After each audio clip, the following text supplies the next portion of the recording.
اعوذ باللہ من الشیطان الرجیم بسم اللہ الرحمن الرحیم اللہم صل علی محمد وآل محمد وعجل فرجہم۔ ناظرین، ہماری جو گفتگو ہے وہ میراث کے بارے میں تھی۔ ہم نے یہ عرض کیا کہ مرنے والا جو شخص ہے جو اس دنیا سے چلا گیا ہے، جائیداد میں اس کا کتنا حصہ ہے جو اس نے ترکہ چھوڑا ہے، اور اس کے بعد یہ میراث جو ہے اس کی کس طرح تقسیم کی جائے گی، یعنی کن کن افراد کو میراث کس طرح دی جائے گی۔ آج کی اس گفتگو میں یہ بیان کرنا ہے کہ میراث کو کس حساب سے تقسیم کریں گے۔ یعنی اب سب سے پہلے یہ ہے کہ اگر مرنے والا جو شخص ہے اس نے اپنے ورثاء میں سے ماں باپ اور بیٹے اور بیٹیاں جو ہیں وہ جو ہے اس کے وارث ہیں، تو اب یہاں پر کہتے ہیں کہ جائیداد جو ہے اس کی وراثت جو ہے وہ ماں باپ اور بیٹے بیٹیوں میں تقسیم کی جائے گی۔ اب کس طرح تقسیم کرنی ہے، کتنا حصہ کس کو جائے گا، کتنا حصہ کس کو جائے گا، یہاں پر فقہا یہ عرض کرتے ہیں کہ اگر جو شخص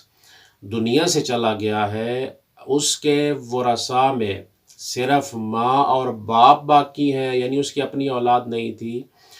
تو اس صورت میں ماں کو ایک حصہ دیا جائے گا، 2 حصے باپ کو دیے جائیں گے۔ اس کے بعد عرض یہ کرتے ہیں کہ اب اگر ماں باپ بھی ہیں اور اس کے چند بیٹے اور چند بیٹیاں بھی ہیں، تو اس صورت میں جائیداد جو ہے وہ ایک ایک حصہ ماں باپ کو دیا جائے گا، باقی جو بچے گا وہ بیٹے اور بیٹیوں میں تقسیم کیا جائے گا۔ اب یہاں پر یہ خیال رکھیں کہ بیٹے کو بیٹی سے دگنا دیا جائے، یعنی بیٹے کے 2 حصے ہوں گے، بیٹی کا 1 حصہ ہوگا۔ اب اس کے علاوہ اگلا مسئلہ فقہا یہ کہتے ہیں کہ اگر اس کے ورثاء میں سے صرف باپ یا صرف ماں، یعنی ماں اور باپ میں سے کوئی ایک شخص موجود ہے